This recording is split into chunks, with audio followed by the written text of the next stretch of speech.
అందరికీ నమస్కారం అండి. Welcome back to my channel. నేను మీ సుజాత. ఈరోజైతే మనం మన విశాఖపట్నంలో ఆల్ ఓవర్ ఇండియాలోనే అతి పొడవైన గ్లాస్ బ్రిడ్జ్ని అయితే చూడడానికైతే వెళ్తున్నాం. మీరు కూడా వచ్చేయండి, చూసేద్దాం. 55 మీటర్ యాంటీలివర్ గ్లాస్ స్కై వాక్ మన కైలాసగిరిలో అయితే ఉందండి. దీని లెంత్ వచ్చేసి 55 మీటర్స్, ఇంకా హైట్ అనేది 862 ఫీట్ ఉంది అబౌవ్ గ్రౌండ్కి అనమాట. అదే సీకి అయితే 1000 ఫీట్ అయితే ఉందండి. సేఫ్టీ కూడా చాలా బాగుందనే చెప్పచ్చండి, ఎందుకంటే దీనికోసమని యూస్ చేసిన హై వింగ్స్ అండ్ లోడ్స్, ఇంకా హై రైలింగ్స్ కూడా సేఫ్టీ పర్పస్లో అయితే మంచి క్వాలిటీ అయితే యూస్ చేశారని మనకు తెలుస్తుంది. అందుకే ఇది ఇండియాలోనే అతి పొడవైన బ్రిడ్జ్ అండి. మరి వివరాల్లోకి వెళ్ళిపోతే, మనం గ్లాస్ బ్రిడ్జ్ చూడాలి అనుకుంటే మనకి ఎంట్రీ టికెట్ అయితే ఉంటుందండి.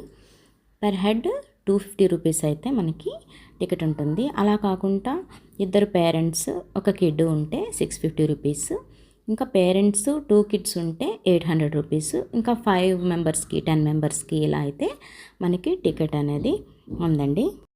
మరి చిన్న పిల్లలు ఉంటారు కదండి, వాళ్ళకైతే దీనికి ఎంట్రీ అయితే లేదండి. ఇంకా మేమైతే 12:30కి టికెట్ తీసుకొని లైన్లో ఉంటే అప్రాక్సిమేట్లీ ఒక 2:30కి అయితే మేము గ్లాస్ బ్రిడ్జ్ చూడడానికైతే మాకు టైం పట్టిందండి. ఈ బ్రిడ్జ్ పైకి చెప్పులైతే అలౌడ్ లేదండి. మనకి వాళ్ళు అక్కడ షూ కవర్స్ అయితే ప్రొవైడ్ చేస్తున్నారు. మనం షూ కవర్స్ అయితే వేసుకొని అయితే మనం బ్రిడ్జ్ పైకి వెళ్ళాల్సి ఉంటుంది. ఇంకా మనం షాక్స్లో వేసుకొని ఉంటుంటే ఇంకా అవసరం లేదు.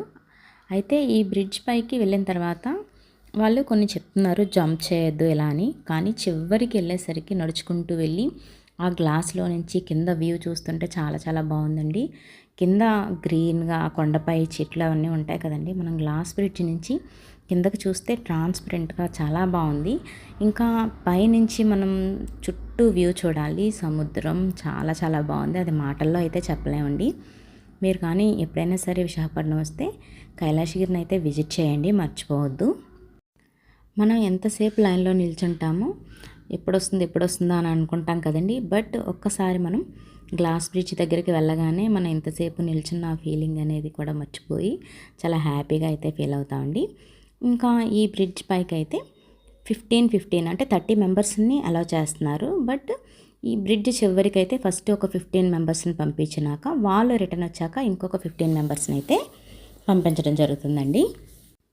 మనం బ్రిడ్జ్ పైకి వెళ్ళిన తర్వాత మనకి 10 మినిట్స్ అయితే టైం ఇస్తారండి వాళ్ళు. ఈలోగా అయితే మనం వీడియోస్ తీసుకోవాలన్నా, ఫొటోస్ తీసుకోవాలన్నా, నేచర్ని ఎంజాయ్ చేయాలన్నా ఏదైనా సరే మనకి 10 మినిట్స్ అయితే టైం లిమిట్ అయితే ఉంది. ఈ గ్లాస్ బ్రిడ్జ్ ఓపెనింగ్ ఏమొచ్చి డిసెంబర్లో అయిందండి. ఇది చూస్తున్నారు కదా, నేచర్ ఎంత బాగా కనిపిస్తుందో కింద. ఇంకా ఈ చివరికి వెళ్తాం కదండి, గ్లాస్ బ్రిడ్జ్ చివర ఫ్లాగ్ ఉన్న దగ్గరికి వెళ్ళేసరికి అక్కడ కొంచెం బ్రిడ్జ్ అయితే స్వింగ్ అవుతుందండి. అందుకే చాలా వరకు ఆ చివరి వరకు అయితే వెళ్ళట్లేదు. చాలామంది ముందునే కొంచెం మధ్యలోకి వెళ్ళి అయితే ఆగిపోతున్నారు. నేను కూడా చివరి వరకు అయితే వెళ్ళలేకపోయాను, ఎందుకంటే నాకు భయం వేసింది. బ్రిడ్జ్ కొంచెం ఇలా స్వింగ్ అవుతున్నట్లయితే అనిపించింది. గ్లాస్ బ్రిడ్జ్ మీకు నచ్చినట్లయితే నా వీడియోని లైక్ చేసి షేర్ చేయండి. మరిన్ని వీడియోస్ కోసం అయితే నా ఛానల్ని సబ్స్క్రైబ్ చేసుకోండి. ఇంకో కొత్త వీడియోతో అయితే నేను మీ ముందుకు వచ్చేస్తానండి. Thanks for watching.